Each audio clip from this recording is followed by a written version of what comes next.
हरे हरे भोले नमः शिवाय।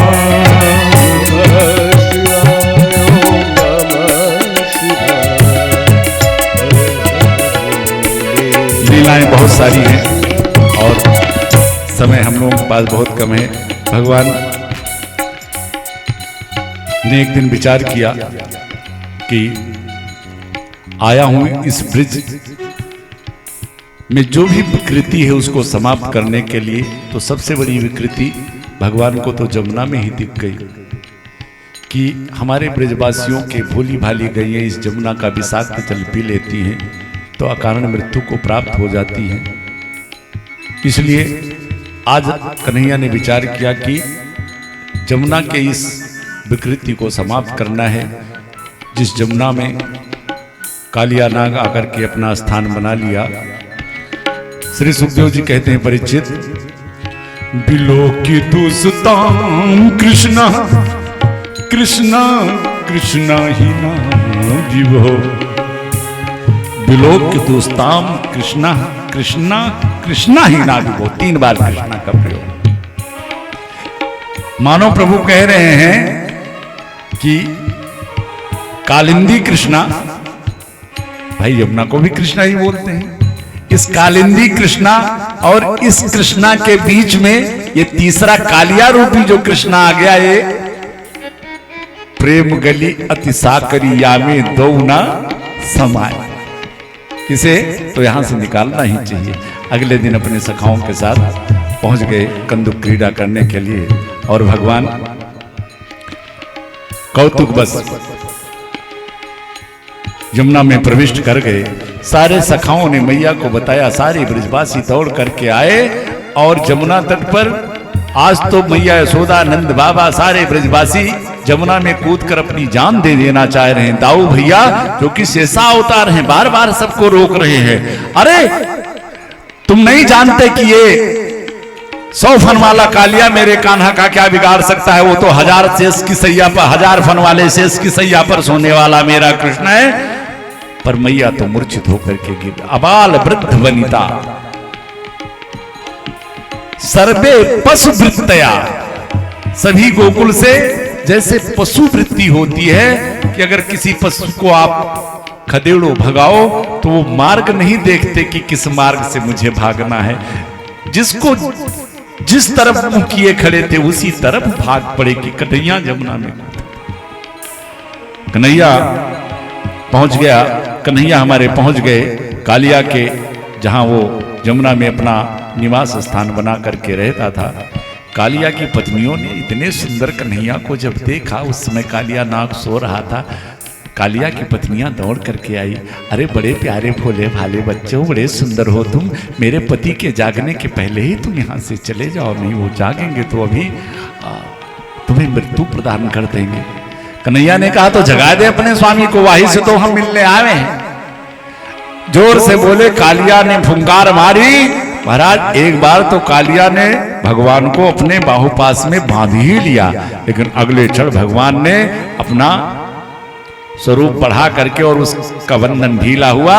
कालिया के फन पर नृत्य करते हुए अंत में श्री सूरदास जी बाबा बड़ा सुंदर चित्रण करते हैं। फिर कालिया से और भगवान से बड़ा एक सुंदर प्रश्न होता है।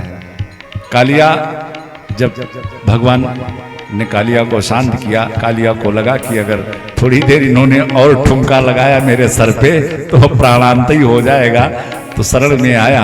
बाद में कालिया ने भगवान से कहा, सरकार एक बात बताओ, आपने मुझे दंडित क्यों किया? भगवान ने कहा, एक बात बता, तू यहाँ जमुना में आकर के और अपने विष के प्रभाव से हमारे ब्रज के जाने कितने भोली भाली गैयों का भी प्राणांत हो गया तेरे विष से। तो कालिया ने भगवान से कहा कि सरकार एक बात बताओ, इस दुनिया को किसने बनाया? भगवान ने कहा, हमने बनाया। और दुनिया में सांपों को किसने बनाया? भगवान ने कहा, हमने बनाया। तो कहा, सांपों के अंदर ये जो विष प्रदान किया ये किसने किया? भगवान ने कहा, हमने किया। कहा, एक बात, पहला अन्याय तो आपने यही मेरे साथ कर दिया। कि सांप बनाया ठीक था, लेकिन उस विष के जगह अगर कहीं 2 बूंद अमृत मेरे मुंह में डाला होता और ये होता कि किसी को सांप काट ले तो वो अमर हो जाएगा, तो बताओ घर घर पे हमारी भी पूजा होती कि ना होती? हाँ? और डाल दिया विष, अकारण लोग देखें तो फन कुचल के फेंक देते हैं हमको। तो दुनिया बनाई आपने, सांप बनाया आपने, सांपों के मुख में विष दिया आपने, सांपों का ये उग्र स्वभाव बनाया आपने, और दोषी हो गया ये कालिया। कहा देखो भाई, मैंने सांपों को बनाया था तो इनके रहने के लिए मैंने रमणक द्वीप बना दिया था कि ये सब वहीं जाकर के रहेंगे, तो तुम यहां क्यों चले आए, हमारे यमुना ब्रज में क्यों चले आए?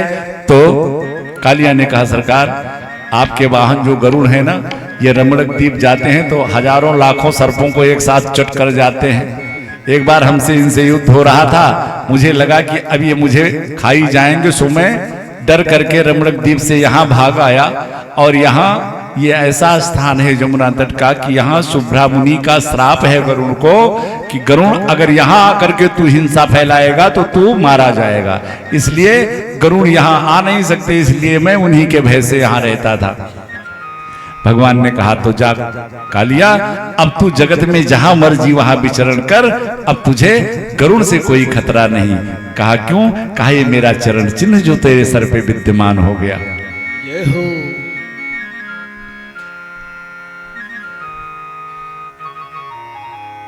कुत्ते 2 प्रकार के होते हैं, एक पालतू और एक फालतू। तो जो फालतू होते हैं वो बेचारे 4 डंडा इधर उधर बेकार की ही खा जाते हैं, लेकिन जो पालतू होते हैं तो जितने बड़ा घर उतने ठाठ उस कुत्ते के भी हो जाते हैं। मानो भगवान ने कालिया से कहा कि जा, अब तो तूने मेरे नाम का पट्टा पहन लिया, अब तो तू मेरा चेहरा हो गया। मन कुत्ता दर दर फिरे, मन कुत्ता दर दर फिरे तो दर दर दूर दूर होए, लेकिन एक कई दर कई होई रहे तो दूर दूर करे न कोई। जो पालतू कुत्ता होता है ना, भले भूखो रह जाएगा लेकिन अपने मालिक का द्वार छोड़ करके अलग अन्यत्र जाएगा नहीं। कालिया को वरदान देकर के हमारे ठाकुर आए। आज कन्हैया ब्रह्म मुहूर्त में विचार करने लगे कि एक भागवत की बड़ी सुंदर चर्चा है और ये होना बड़ा नितांत आवश्यक है। भागवत में चीरहरण लीला का जो प्रसंग आता है, इस पर आज के जो बड़े बुद्धिजीवी लोग हैं, वैज्ञानिक दृष्टिकोण से पढ़ने वाले जो वो लोग इस पर तर्क करते हैं कि कृष्ण भगवान होकर के उन्होंने चीरहरण किया, योगेश्वर होकर के उनको लोग योगेश्वर कहते हैं, और उन्होंने ऐसा किया। एक बात बताएं, प्रभु श्री राम हमारे मर्यादा पुरुषोत्तम है और हमारे श्री श्याम जी लीला पुरुषोत्तम है। प्रभु श्री राम का चरित्र हमारे जीवन में अनुकरणीय है। राम जी ने कहा है कि जैसा मैंने किया वैसा करो, और श्री श्याम जी ने कहा है कि मेरे जैसा मैंने किया कभी भूल से भी कोशिश न करना ऐसा करने के लिए। जैसा मैंने किया है कभी सपने में भी ना सोचना। भगवान श्याम सुंदर ने 16,108 विवाह किया। अब बताओ, ये गुनाह नहीं करना, कौन सा? अरे ये गुनाह नहीं करना। गुनाह कौन सा? अब सोचो कि हम कृष्ण के भक्त हैं, भगवान ने 16,108 विवाह किया था, तो लो हम 2 ही कर लें। लेकिन एक बात बताएं, ये गुनाह नहीं करना कि एक बीबी के होते दूसरा ब्याह नहीं करना। एक बीबी के होते दूसरा ब्याह नहीं करना। चलो भगवान ने विचार किया कि 84 कोस में फैला हुआ है ब्रजमंडल, और यहाँ की जितनी ब्रजांगनाएं हैं, जितनी कौमारिकाएं हैं, ये सभी ब्रह्म मुहूर्त में उठती हैं, सरोवर में स्नान करती हैं और सभी कात्यायनी मंदिर में जा करके मुझे पति रूप में चाहती है। काम तो बड़ा सुंदर कर रही है, लेकिन इनसे इस धर्म कार्य में एक छोटा सा अधर्म बन जा रहा है। अधर्म क्या? ये जिस सरोवर में स्नान करने जाती है उसमें बिना वस्त्र के स्नान करती है, और आज यही छोटा सा अधर्म, इसको समाप्त करने के लिए मेरे कन्हैया आ गए इन गोपियों के पास। गोपियों, मैं जानता हूं कि तुम मुझे पाने के लिए कात्यायनी मंदिर में पूजा करती हो और वरदान मांगती हो। कात्यायनी महामाये महायोगिन्यधीश्वरी नंद गोप सुतम देवम पति में कुरते नमः। जानता हूं, गोपियों ने कहा तो बहुत अच्छी बात है लाला। तो कहा काम तो बड़ा अच्छा करती हो, लेकिन ये एक काम गलत करती हो, जो सरोवर में बिना वस्त्र के स्नान करती हो। इससे दो तरह का अपराध बनता है, लौकिक और आध्यात्मिक दोनों। आध्यात्मिक दृष्टिकोण से अगर आप बिना वस्त्र के स्नान कर रही हो तो जल में वरुण देवता का वास है और उनका अपमान होता है, इसलिए ऐसा नहीं करना चाहिए। और लौकिक दृष्टिकोण से भी अगर देखो, मान लिया आपने सारे वस्त्र उतार करके और तट पे रख दिया, आप लोग स्नान कर रहे हो और कोई मन चला आया आपके सारे वस्त्रों को उठा के लेके चला गया, तो बताओ कितनी बड़ी समस्या आपके सामने उत्पन्न हो जाएगी। बिना वस्त्र के जल से बाहर कैसे निकलोगे? गोपियों ने तो हंसी में ही टाल दिया, कहा लाला हम तो जैसे करते हैं ऐसे करते रहेंगे। भगवान ने कहा गोपियां ऐसे नहीं मानेंगे। अगले दिन जब गोपियां सरोवर में स्नान करने गई, सो लाला समन के वस्त्र को उठा करके और लेकर के अपने कदम वृक्ष के हर डाली पर सब गोपियों के साड़ी सब वस्त्र को बांध दियो। जब काफी देर स्नान हो गया तो एक सखी दूसरे सखी से कहती है, अरे सखी चलो पूजा का समय हो रहा है, नहाते रहोगे क्या? अब सरोवर से निकलने के लिए जब सरोवर तट पर दृष्टि गई कि देखा तो वस्त्र गायब। अब वस्त्र गायब तो इधर उधर देख रही हैं और तो कहीं नहीं दिखा, लेकिन वृक्ष पर देखा कि कन्हैया बैठे बंसी बजा रहे हैं और सारे वस्त्र टांग दिया है वृक्ष पर। सारी गोपियां कहती है, अरे कन्हैया श्याम सुंदर ते दास्या करवा तपोदितम देहि वसांस धर्मज्ञ नो चेद रागे भ्रुवा में। लाला आपने जो किया है ये धर्म के विरुद्ध कार्य है। अरे मेरे वस्त्र को यहाँ रख दो और तुम पीछे मुंह करके खड़े हो जाओ, हम लोग वस्त्र पहन लें, तो फिर मेरी तरफ देखना। कन्हैया ने कहा कि कौन कहता है कि मैंने तुम्हारे वस्त्रों को उठाया है? कहा वो कदम के वृक्ष पर जो टांग रखे हैं वस्त्र नहीं है तो क्या? कहा ये तो मेरे प्यारे कदम के सुंदर सुंदर फूल आए हुए हैं, लाल पीले हरे गुलाबी नीले, हाँ ये तुम्हारे वस्त्र थोड़ी हैं।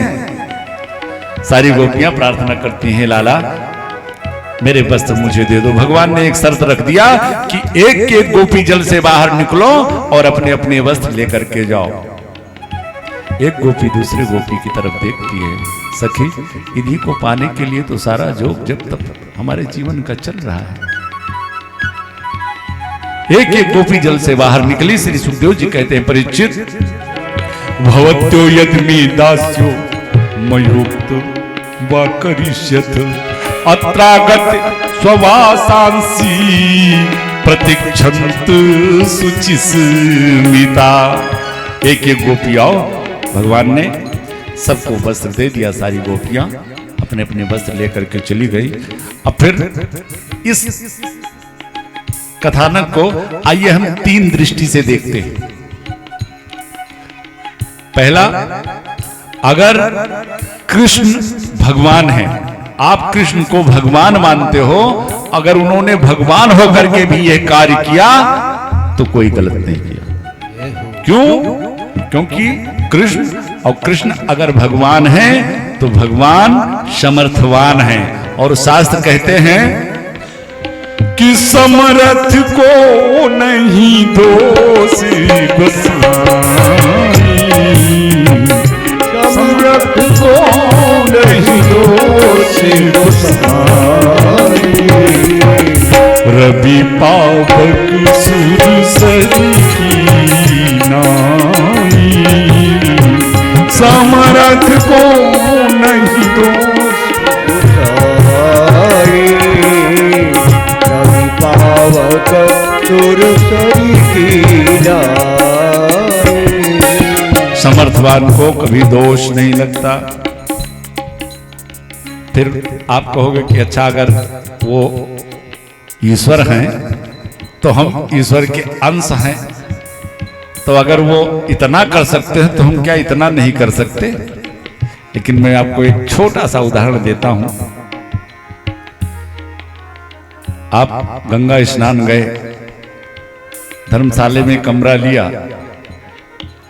और वहां से पैदल गंगा स्नान करके और जब लौटने लगे तो सोचा कि धर्मशाला के कमरे में अपने लड्डू गोपाल को रख के गए हैं, उनको स्नान करने के लिए आपने कटोरी में जल भर लिया, गंगा जल, कि ले चलेंगे इसी गंगा जल से अपने लाला को स्नान कराएंगे। पहुंचे धर्मशाला के कमरे के पास, अब ताला खोलने के लिए उस कटोरी के जल को नीचे रख दिया, ताला खोलने लगे, इतने में एक कुत्ता आकर के उस कटोरी के जल को झूठा कर दिया। अब आप बताओ कि उस कुत्ते के झूठे जल से ठाकुर जी को स्नान कराओगे? नहीं कराओगे, हाँ नहीं कराओगे। और वही जहां आप स्नान कर रहे थे, जहां आपने जल भरा था, आपके बगल में भी उसी में कुत्ता भी स्नान कर रहा था, तब वो जल दूषित नहीं था? हाँ? क्यों नहीं था? क्योंकि वो अंश है और ये अंशी है। तो ऐसे ईश्वर अंश, हम ईश्वर के अंश हैं, वो अंशी है, इसमें विकृति आ सकती है इस शरीर इस। तो अगर भगवान कृष्ण हैं, कृष्ण अगर भगवान हैं तो भी कोई गलत नहीं किया, वो समर्थवान है, सब कुछ कर सकते हैं।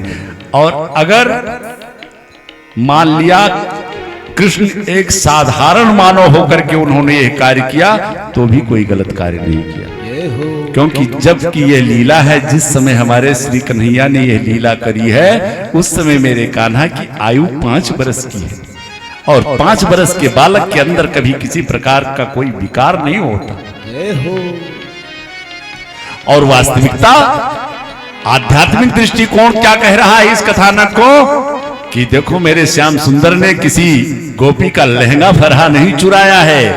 कृष्ण है ईश्वर, गोपी है जीव, और ये जो वस्त्र आप देख रहे हैं, हमारे प्रभु को, हमारे ठाकुर को अपने उन गोपी रूपी जीव के ऊपर दया आई, उनके ऊपर कृपा बरसाई, तो उनके अविद्या रूपी वस्त्र का हरण किया है मेरे श्याम ने।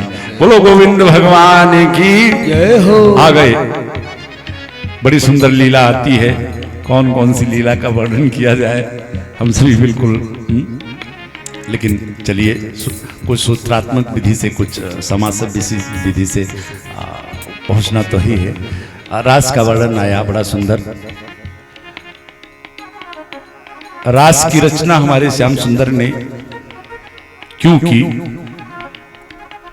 समस्त गोपियों को आत्मिक आनंद देने के लिए, आध्यात्मिक आनंद देने के लिए ये लीला तो है ही है, लेकिन एक बार कामदेव आया भगवान के पास, कहा महाराज मैं आपसे 2-2 हाथ करना चाहता हूं। कहा लड़ाई कहां की करोगे, किले के अंदर की करोगे कि युद्ध क्षेत्र की, युद्ध मैदान की? किले की अंदर की कौन सी है महाराज, और युद्ध मैदान की? कहा भाई देखो, जो समस्त संसार का त्याग करके जा करके जो जोगी जति किसी गुफा में बैठा हुआ है, वहां भगवान का भजन कर रहा है, वहां वो तो हो गया किले के अंदर की लड़ाई। अब वहां कामदेव जाएगा तो उसका क्या बिगाड़ेगा? और जो युद्ध क्षेत्र का युद्ध है, कन्हैया ने कहा तो ठीक है, शरद पूर्णिमा वाली रात्रि को मैं लाखों गोपियों के संग अंग संग कर रहूंगा और आकर के अपना तुम प्रभाव दिखा लेना। और धन्य है मेरे कन्हैया ने उस रास में कामदेव आया और कामदेव को मेरे भगवान ने तो उल्टा ही टांग दिया महाराज।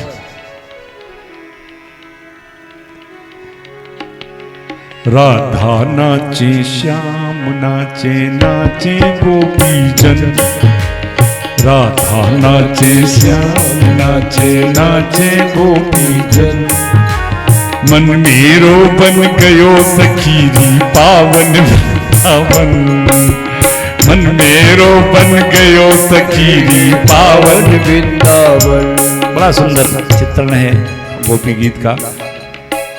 गोपियों को भगवान ने बुलाया, बड़ा सुंदर, बड़ी सुंदर चर्चाएं होती हैं, लेकिन इस गोपी जो रास का प्राण है वो है गोपी गीत।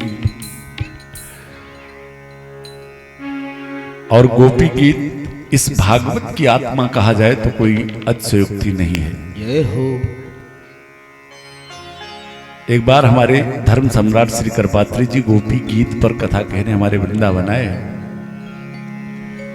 तो गोपी गीत का प्रथम श्लोक जयत तेधिकम बोला और इतना गहराई में, इतने भाव में डूब गए कि आधे घंटे मंच पर बैठे रहे, कंठावरुद्ध हो गया, वाणी मूक हो गई। उस दिन वो कथा ही नहीं कर पाए और वापस चले गए। जय हो। ये है गोपी गीत।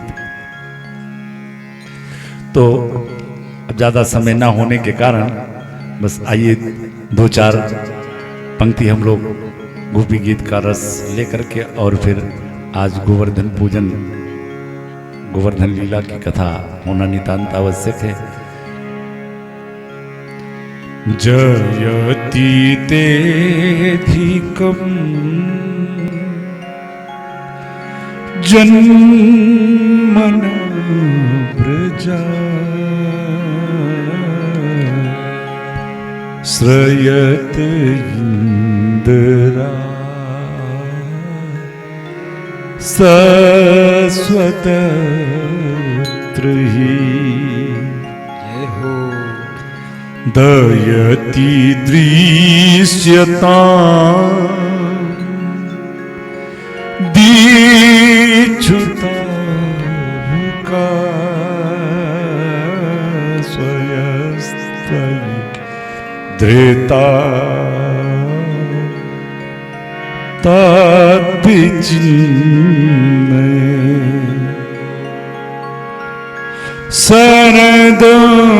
शरददासे साधु जात सत सरसिरोदर श्रीमृषाधरा सुरतनाथ ते शुल्कदांसिका वरदनिघ्नतो नेह किं बधा। इस तरह बड़ा सुंदर चित्रण श्री सुखदेव जी महाराज परीक्षित से करते हैं। आगे अब एक दिन कन्हैया जब 7 वर्ष के होते हैं तो देखा कि आज सुबह सुबह मैया बड़ा सुंदर पकवान बना रही है घर में। श्री राधे जय श्री राधे, श्री राधे श्री राधे, श्री राधे, श्री राधे,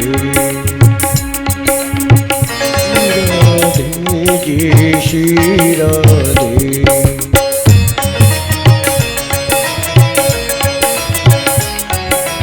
श्री राधे जय श्री राधे, श्री राधे जय श्री राधे, श्री राधे गोपाल भजमन श्री राधे, श्री राधे गोपाल भगवन श्री राधे। श्री राधे जय श्री राधे।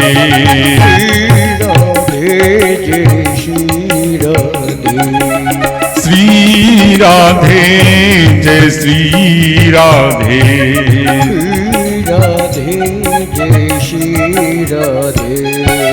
श्री राधे जय श्री राधे।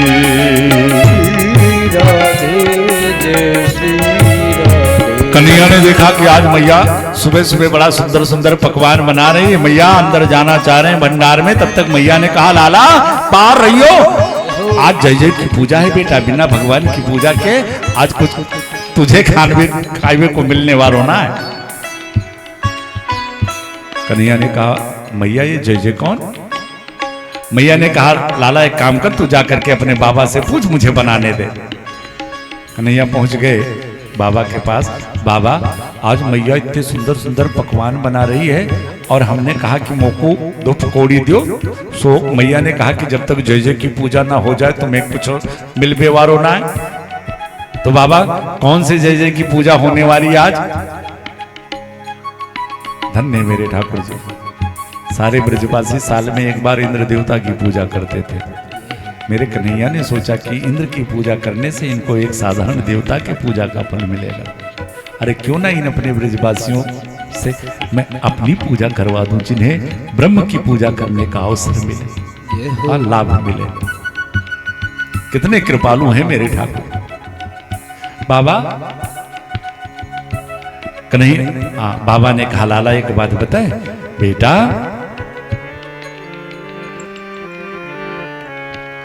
कि पर्जन्यो भगवान इंद्रो, पर्जन्यो भगवान इंद्रो मेघास्तस्यात्ममूर्तया। बेटा हमारे देवता जो इंद्र है ना, हम प्रतिवर्ष इनकी पूजा करते हैं। पर्जन्यो भगवान इंद्रो मेघास्तस्यात्ममूर्तये। अच्छा तो बाबा एक बात बताओ, इंद्र की पूजा करते हो तो उसके बदले तुम्हें क्या मिलता है? तो बाबा ने कहा बेटा ते विवर्षन्ति भूतानाम, जब हम इंद्र की पूजा करते हैं तो इंद्र देवता समय समय पर सुंदर जल वृष्टि करवाते हैं मेघों के द्वारा, और जल तो हमारा जीवन है। ते विवर्षन्ति भूतानाम पीनम जीवनम पया। हम समस्त ब्रजवासियों के खेतन में जब मेघ देवता जल वृष्टि करते हैं तो सुंदर सुंदर हरी हरी घासें होती हैं, हमारी गैया चरती हैं, और जब गैया खूब घास खाती हैं तो खूब ढेर सारा दूध हम सभी को मिलता है। कन्हैया ने कहा बाबा एक बात बताओ, अगर हम इंद्र की पूजा ना करें तो इंद्र पानी ना बरसाओ? बाबा ने कहा हाँ लाला। तो कन्हैया ने कहा बाबा एक बात बताओ कि अगर आधे ब्रजवासी इंद्र की पूजा कर लेवें और आधे ब्रजवासी उनकी पूजा ना करें तो का जिनने इंद्र की पूजा करी उनके खेत में इंद्र पानी बरसावे और जिनने पूजा ना करी उनके खेत में इंद्र पानी ना बरसावे का? नंद बाबा की तो खोपड़ी घूम गई। कहा भैया कन्हैया है तो तू तनक सो, लेकिन बात ऐसी करे कि मुझ बूढ़े की खोपड़ी घूम गई। बता लाला तू कहना क्या चाह रहा है, तेरी इच्छा क्या है? कन्हैया ने कहा बाबा मैं तो यही चाहता हूं कि इंद्र के सिवा हमारे जो प्रत्यक्ष नारायण, हमारे प्रत्यक्ष देव जो गोवर्धन महाराज हैं, ये तो हमारे प्रत्यक्ष देवता हैं। हमेशा जाड़ा गर्मी बरसात हम इन्हीं की शरण में रहते हैं, पूजा तो इनकी होनी चाहिए। नंद बाबा और ब्रजवासियों ने कहा लाला तू जैसा कहेगा वैसा हम करेंगे, तो लेकिन हमारी 3 शर्तें हैं। कौन कौन सी बाबा? कहा लाला पहली बात तो हम तेरे देवता की पूजा करेंगे तो तेरे देवता को हमारी पूजा प्रत्यक्ष प्रकट होकर के स्वीकार करनी पड़ेगी, ताकि हमको भी विश्वास तो हो। अच्छा दूसरी बात, इंद्र की पूजा हम बंद करेंगे तो अगर इंद्र देवता नाराज भय तो तेरे देवता को ये वचन देना पड़ेगा कि अगर इंद्र नाराज होते हैं तो उनके कोप से बचाना पड़ेगा। और तीसरी बात, हम ठहरे गंवार ब्रजवासी को वो अच्छी पूजा पद्धति तो हमें आवे ना, जैसी टेढ़ी मेढ़ी पूजा हम कर सके सो वैसे करें, सो तुम्हारे देवता को वैसी पूजा स्वीकार करनी पड़े। तो भगवान ने कहा बाबा बात पक्की। तो नंद बाबा ने भी कहा तो चलो बताओ तुम्हारे देवता की पूजा कैसे की जाए।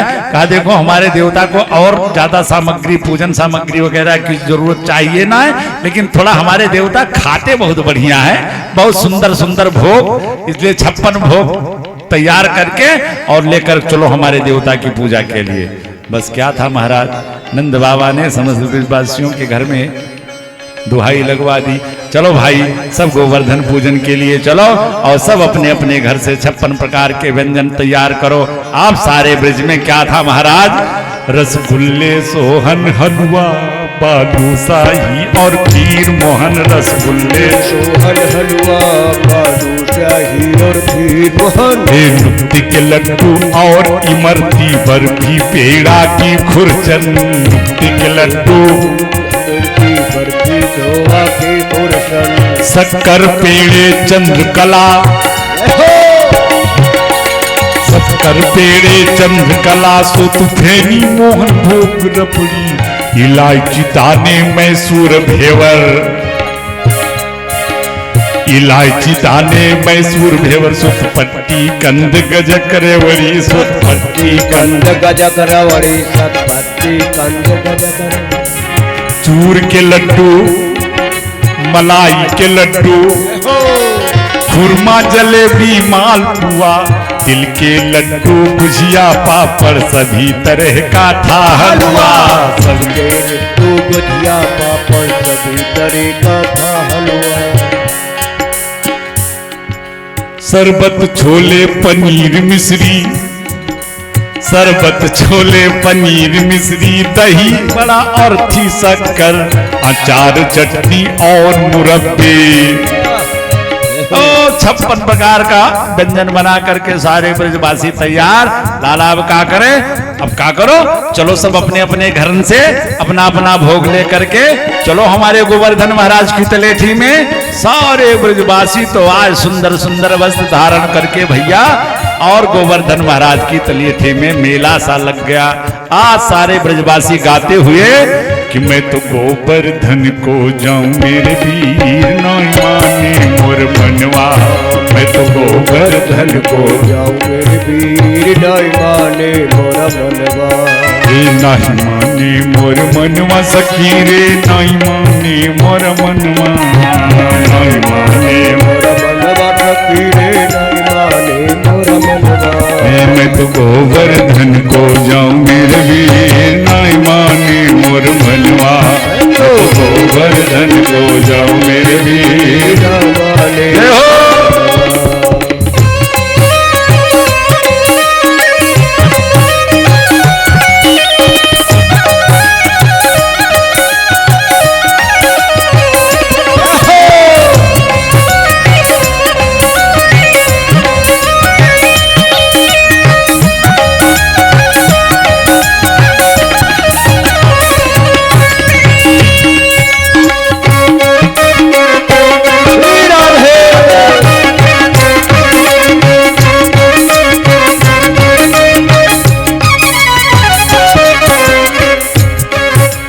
सात कोस की दय परिक्रमा, सात कोस की सात कोस की दय परिक्रमा। सात कोस की दय परिक्रमा। मैं तो मानस गंगा नहाऊं मेरे वीर नहीं माने मोर मनवा। मैं तो मानस गंगा नहाऊं। सारे ब्रजवासी भैया पहुंच गए गोवर्धन महाराज के तलेठी में। नंद बाबा लाला के पास आए, लाला अब बता भैया तेरे देवता की पूजा कैसे की जाए। कन्हैया ने कहा भाई चलो सबसे पहले हमारे देवता को स्नान कराओ। सारे ब्रजवासी घड़ा ले लेकर के जमुना जी जाते हैं, वहां से जल लेकर के आते हैं। अब देवता भी कोई छोटा मोटा तो है नहीं, 7 कोस के गोवर्धन महाराज। हाँ? सुबह से शाम तक सारे ब्रजवासी घड़ा ला ला करके वो नहला रहे हैं। सारे ब्रजवासी थक गए, अपने अपने कमर पे हाथ रख के आए कन्हैया के पास। भैया कन्हैया, सुबह से दोपहर हो गई, जमुना से जल लाते लाते भैया, लेकिन अभी तेरे देवता के नख भी न गीले भये भैया कन्हैया। जमुना जी इतनी दूर हैं, वहां से जल ला करके तेरे देवता का स्नान करा पाना तो संभव है नहीं। कन्हैया ने कहा फिर क्या करें? कहा लाला कुछ जल का प्रबंध नजदीक में कर। कहा तो एक काम करो, ध्यान करके और हमारे देवता से प्रार्थना करो। सभी ब्रजवासियों ने आंख बंद किया, हे गोवर्धन महाराज जल कुछ नजदीक हो जाए तो तुम्हारा स्नान करावें। सो हमारे ठाकुर जी ने अपने मानसिक संकल्प से गोवर्धन के तलेठी में ही गंगा जी को प्रकट कर दिया, जिसे मानसी गंगा कहते। बोल गंगा मैया की। अब सारे ब्रजवासियों ने देखा, वो हो वारे भैया बड़ा बढ़िया सुंदर देवता, देखो। अब सारे ब्रजवासी वहीं से जल भर भर करके और गोवर्धन महाराज को स्नान करा रहे हैं। हाँ लाला, तो अब बता अब क्या करें? अब तेरे देवता की पूजा कैसे करें? भगवान ने कहा सब जो अपने अपने घर से भोग लाए हो सब हमारे गोवर्धन महाराज के सन्निकट में रखो। हाथ जोड़ करके उनसे कहो कि हे गोवर्धन महाराज ये प्रसाद ग्रहण करो। सारे ब्रजवासियों ने आंख बंद किया, भोग रखा। एक रूप से तो भगवान वहां खड़े रहे, लेकिन दूसरे स्वरूप से गोवर्धन के चोटी पर चतुर्भुज रूप में प्रकट होकर के और आवाज लगा दिया कि लाओ ब्रजवासियों भोग। बोलो गोवर्धन महाराज की जय हो। सबने आंख खोला, एक दूसरे की तरफ देखने लगे। दारी के जिंदगी बीत गई, इंद्र की पूजा करते करते वो सूरत कबहू न दिखायो। भैया कितो अच्छो ये देवता की पहली पूजा में ही देखो प्रकट हो गए हो यार।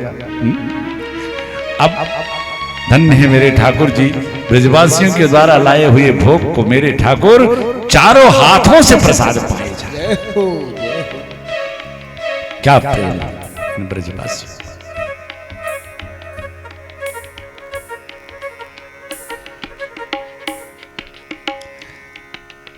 श्री दामा के बगल में मैया यशोदा खड़ी हैं।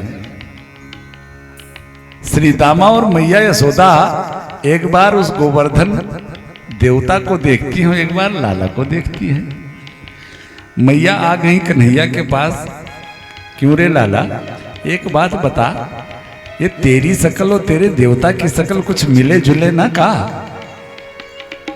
तो कन्हैया ने फिर अपनी माया में फंसा दिया। माँ देखो इन्हीं गोवर्धन के ऊपर हमारी गैया चरे, अब वह घास खा करके गैया को जो दूध बने वह दूध हम पिए तो जरूर हमारा स्वभाव, हमारी सूरत हमारे देवता से मिले जुले। चलो जी। श्री दामा ने कहा भैया एक बात और बताइए, तेरा देवता कितने दिन को भूखो है जो चारों हाथ से भोजन किया जा रहा है? अब इस तरह खाएगा तो हमें तो एक टुकड़ा। ये ब्रजवासी खाने के बड़े शौकीन होते हैं। अब भगवान ने सभी ब्रजवासियों को प्रसाद दिया। सारे ब्रजवासी भगवान की पूजा संपूर्ण करके और जब जयकारा लगाया, बोलो गोवर्धन महाराज की जय हो। जयकारे की गूंज जब स्वर्ग में देवराज इंद्र के कान में पड़ी तो पूछा भाई ये क्या है? तब तक नारद जी पहुंच गए। कहा तुम्हारा पत्ता साफ। कहा क्या हुआ? कहा वो नंद के लाला ने गोवर्धन की पूजा तुम्हारे पूजा की जगह पे करवा दी। महाराज इंद्र तो कुपित हो गए, मेघों को आदेश दिया कि जाकर के इतनी जल वृष्टि करो कि ब्रिज को डुबो दो, ब्रिज को बहा दो। सारे मेघों ने एक साथ महाराज जल वृष्टि प्रारंभ कर दी। अब सारे ब्रजवासी शीत से कांपते हुए बेचारे अभी घर पहुंचे थे, इतने में जल वृष्टि शुरू हुई। सभी कन्हैया के पास पहुंची। भैया कन्हैया अब देख, हमें तो लगे कि ये इंद्र का कोप प्रारंभ हो गया। अपने देवता से कहे कि मेरी रक्षा करे। कन्हैया ने कहा कि जब मेरे देवता ने कहा है तो जरूर रक्षा करेगा, चलो हमारे देवता के पास। सारे 84 कोस के ब्रजमंडल के जितने ब्रजवासी थे सभी पहुंच गए महाराज गिरिराज के पास। कन्हैया ने कहा सभी अपने नेत्र बंद करके और गिरिराज महाराज से प्रार्थना करो। सारे ब्रजवासी प्रार्थना करने लगे। गिरिराज धरने हम तो तेरी शरण, गिरिराज धरने हम तो तेरी शरण, हम तो तेरी शरण, हम तो तेरी शरण, हम तो तेरी शरण, हम तो तेरी शरण, हम तो तेरी शरण, हम तो तेरी शरण, गिरिराज धरने हम तो तेरी शरण, गिरिराज धरने तो तेरी शरण। सारे ब्रजवासी गिरिराज महाराज का संकीर्तन कर रहे थे, नेत्र बंद थे। तब तक कन्हैया ने कहा अरे सुनो सुनो ब्रजवासियों। सबने आंख खोला। कहा क्या बात है लाला? कहा देखो अभी हमारे देवता ने हमारे कान में एक बात बताई। क्या बात बताई भैया? कहा कि देवता ने कही कि तुम सब उन ब्रजवासी मिल करके और मुंह को उठा के छाता बना लो। सारे ब्रजवासियों ने कहा दारी के 7 कोस को तेरा देवता ये हमसे उठेगा का? तो भगवान ने कहा भाई मेरे देवता ने कहा है तो उठेगा, जरूर उठेगा।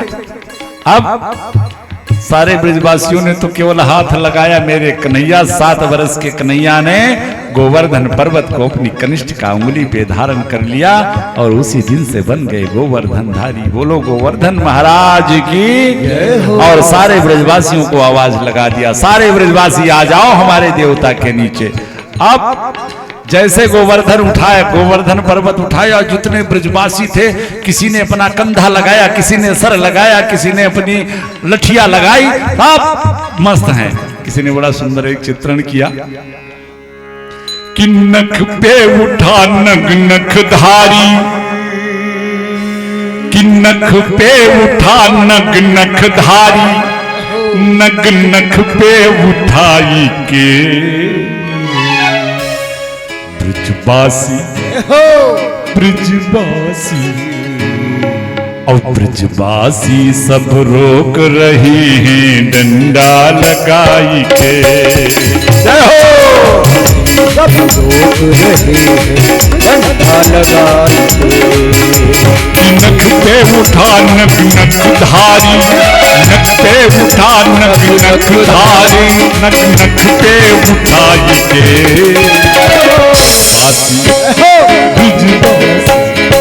ब्रजवासी सब रोक रही डंडा लगाई के। ब्रजवासी सब रोक रहे डंडा लगाई के।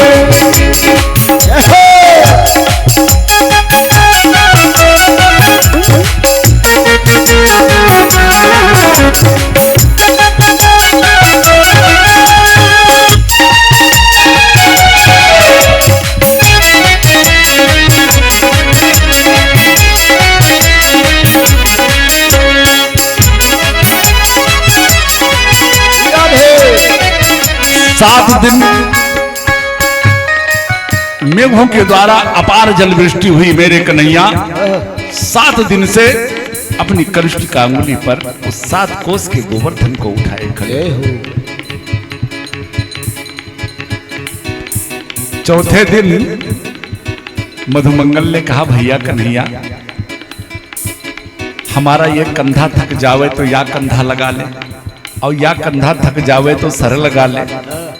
सर भी थक जाए तो हम अपनी लठिया लगा ले। लेकिन तुमको देख रहे हैं कि अनवरत तुम 4 दिन से अपनी अंगुलियां अपना हाथ लगाए खड़े हो। एक काम कर लाला, तनक देर हम लोग या को संभालते हैं और तू भैया थोड़ी देर आराम कर ले, नहीं तेरी तबीयत खराब हो जाएगी। 4 दिन से तुम्हें देख रहा हूं अकेले खड़ा है। कन्हैया ने कहा नहीं नहीं कोई बात नहीं। कहा दारी के का लगता है तेने अकेले ये पर्वत उठा रखो, आराम कर ले भैया, नहीं तबीयत खराब हो जाएगी तेरी। कन्हैया ने कहा तो ऐसा है तो चलो संभालो, देखो थोड़ी देर। और भगवान कन्हैया ने जैसे तनी सी अंगुलियां नीचे करी तो जिनकी लठियां लगी थी सब चटाचट लठियां टूटी, सब चिल्लाए अरे भैया कन्हैया संभाल। कन्हैया ने फिर यथोचित 7 दिन के बाद इंद्र ने भेजा गोकुल में अपने दूतों को जाकर के देखो कि ब्रज बह गया। दूतों ने जाकर के बताया कि हमारा वहां तो धूल उड़ रही है। इंद्र को बड़ा आश्चर्य हुआ। आए और भगवान के जब इस स्वरूप का दर्शन किया तो इंद्र के तो नेत्र सजल हो गए। बड़ा अपराध हुआ, मैंने तो भगवान की परीक्षा लेनी चाहिए। भगवान ने गोवर्धन पर्वत को यथावत स्थापित कर दिया। इंद्र देवता 10 श्लोकों में भगवान की बड़ी सुंदर स्तुति करते हैं और भगवान इंद्र से इतना प्रसन्न हो गए कि वहीं गोवर्धन तलेठी में ही इंद्र को स्थान दे दिया। इंद्र तुम यहां रह सकते हो। देखो परीक्षा ब्रह्मा जी ने भी लिया और इंद्र ने भी लिया। 40 श्लोक में ब्रह्मा जी ने भगवान की स्तुति की, ब्रह्मा जी से प्रसन्न नहीं हुए, पर इंद्र से 10 श्लोक में ही इतने प्रसन्न हो गए कि गोवर्धन के तलेठी में ही स्थान दे दिया। उसका कारण केवल एक ही कि दोनों के परीक्षा में थोड़ा भेद हो गया।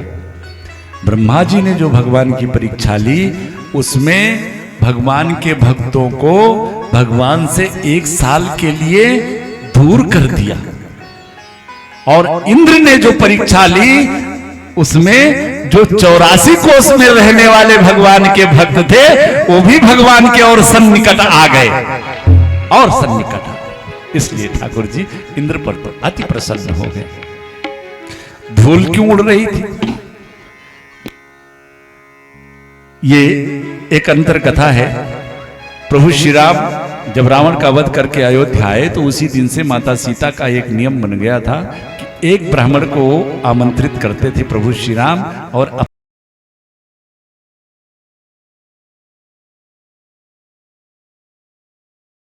ब्राह्मण लाते हो वो थोड़ा मोड़ा खा के चला जाता, कोई बढ़िया खाने वाला ब्राह्मण लाते ताकि उसको खिला के कुछ आनंद मिलता। अगले दिन संजोग से भगवान राजमहल से बाहर निकले तो संजोग से अगस्त बाबा मिल गए। वही अगस्त बाबा की जो 3 अंजलि में पूरे समुद्र को पी लिया था। अगस्त बाबा को तुम जानते, और थोड़ा सा धीरे से कान में बता भी दिया कि देवी जी थोड़ा सा अच्छी तरीके से खिलाना चाहती। बाबा बैठ गए भोजन करने, और जब माता सीता सोने की थाली में 56 प्रकार का दिव्य भोजन बना करके अगस्त ऋषि के सामने रखा और बाबा से हाथ जोड़ करके कहा प्रभु प्रसाद पाओ, तो अगस्त बाबा भोजन देखे जा रहे हैं, मुस्कुरा रहे हैं। मैया ने कहा सरकार भोजन क्यों नहीं कर रहे हैं? कहा बेटी सोच रहा हूं किसे आंख में डालूं कि नाक में डालूं। मैया ने सोचा कि ओहो लगता है कोई अच्छे खाने वाले हैं ये। कहा सरकार आप तो पाओ, हम भंडार तैयार करवाते हैं। अगस्त बाबा खाने लगे। 15 दिन हो गया खाते खाते, अनवरत भोजन चल रहा है। मैया पहले दिन शाम तक जब 10 बार आटा गूंथ ली तो बुलाया गणेश जी को, बाबा आप बैठो रसोइया बनकर। रिद्धि सिद्धि को बुलाया, चलो पूरी छानो।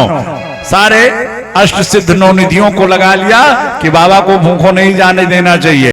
15 दिन हो गया, भोजन चल रहा है, गणेश बाबा को भी पसीना आ गया।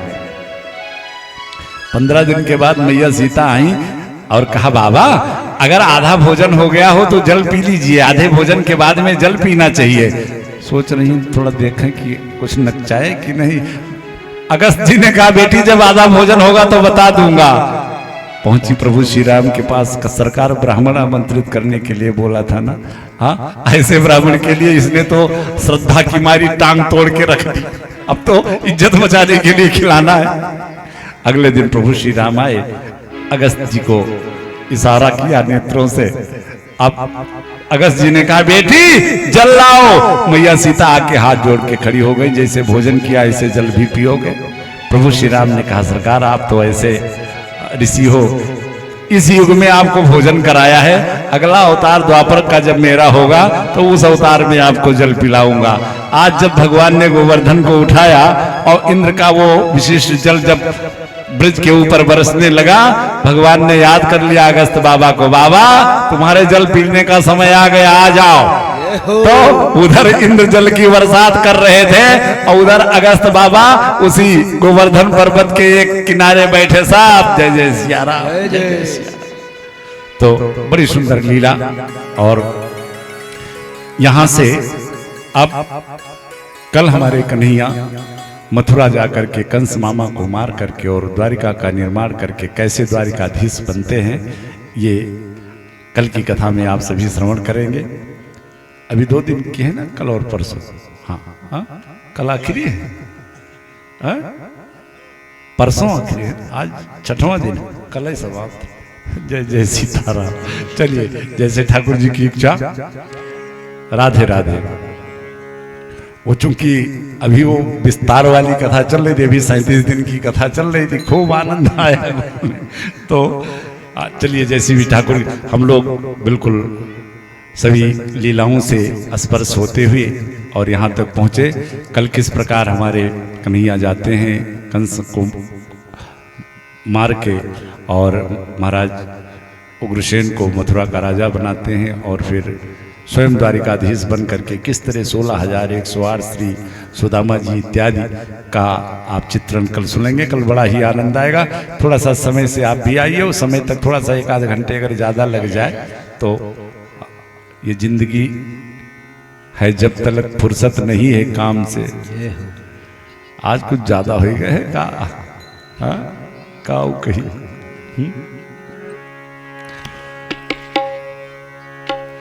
कट